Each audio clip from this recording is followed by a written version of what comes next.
Coba deh kalian bayangin kalian jadi perempuan pas masa penjajahan. Kalau kita bersuara dikit aja, itu bisa bikin kita masuk penjara loh. Nah, kira-kira kalian bakal ambil tindakan apa?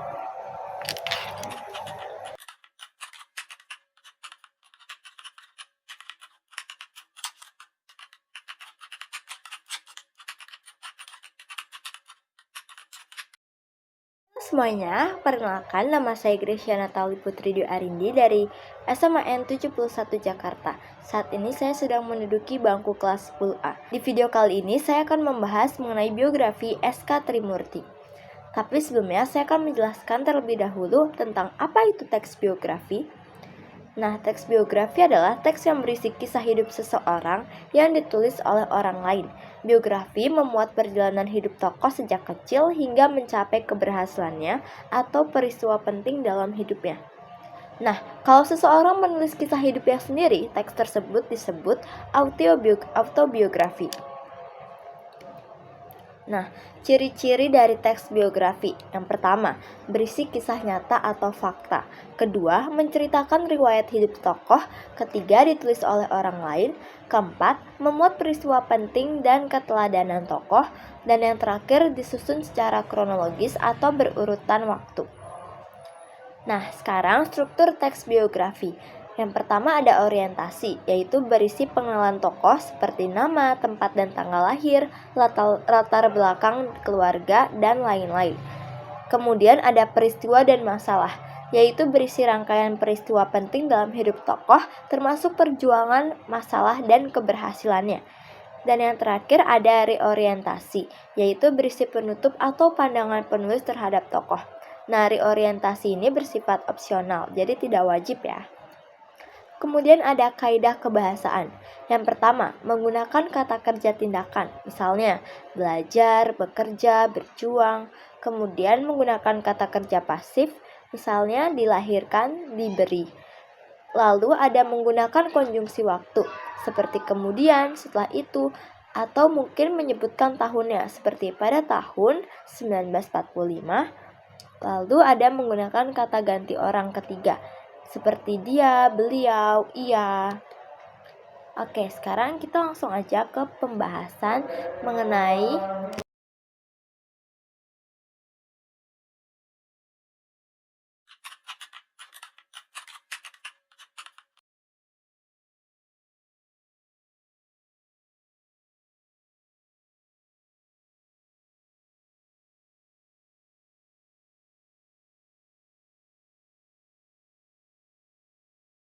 dulu waktu penjajahan Belanda, kita tuh harus hati-hati berbicara dan bersuara. Karena bersuara dikit aja, kita tuh bisa masuk penjara loh. Atau mungkin lebih parahnya kita diasingkan lalu dibunuh. Tapi ada satu perempuan yang tidak takut, yaitu SK Trimurti. Beliau lahir dengan nama Surastri Karma pada 11 Mei 1912 di Boyolali, Jawa Tengah. Sejak muda, ia dikenal sebagai perempuan yang cerdas, berani, dan memiliki semangat nasionalisme yang tinggi.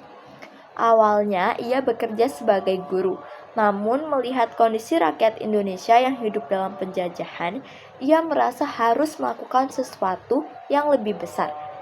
Lalu kemudian ia terjun ke dunia jurnalistik dan aktif menulis artikel yang mengkritik pemerintah kolonial Belanda.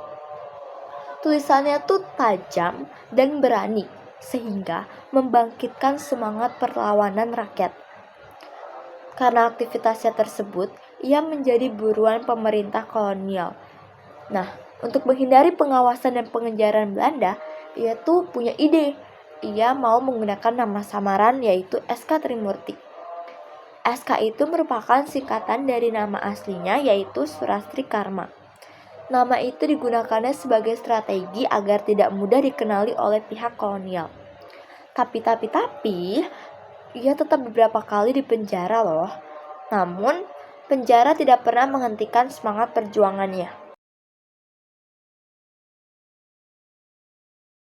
Nah, setelah Indonesia merdeka, SK Trimurti dipercaya menjadi Menteri Perburuhan, sehingga ia menjadi salah satu perempuan pertama yang menduduki jabatan menteri di Indonesia. Dalam jabatannya, ia memperjuangkan hak-hak buruh dan kesejahteraan para pekerja. Ia juga membuktikan bahwa perempuan mampu berperan penting dalam pemerintahan dan pembangunan bangsa. SK Trimurti dikenal sebagai pribadi yang sederhana dan teguh pada prinsip. Ia bahkan pernah menolak nih tanda kehormatan karena merasa bahwa perjuangannya dilakukan demi rakyat, bukan demi penghargaan pribadi. Ia wafat pada 20 Mei 2008. Namun jasa dan semangat perjuangannya tetap dikenang hingga sekarang.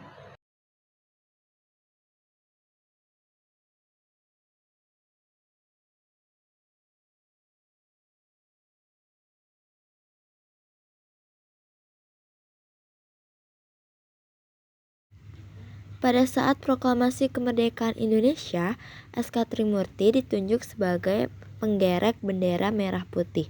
Tapi, ia menolak tugas tersebut karena merasa tugas tersebut lebih tepat dilakukan oleh prajurit, sehingga Latif Indraningrat dan Suhut yang bertugas.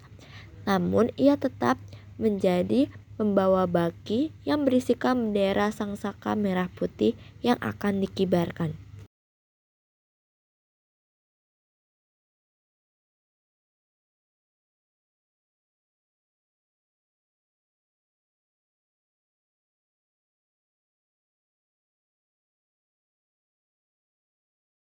Sebagai penutup dari kisah SK Trimurti, kita dapat belajar bahwa bersuara dan mempertahankan prinsip adalah hal yang sangat berharga. Ia membuktikan bahwa perempuan juga mampu berjuang, memimpin, dan memberikan perubahan besar bagi bangsa.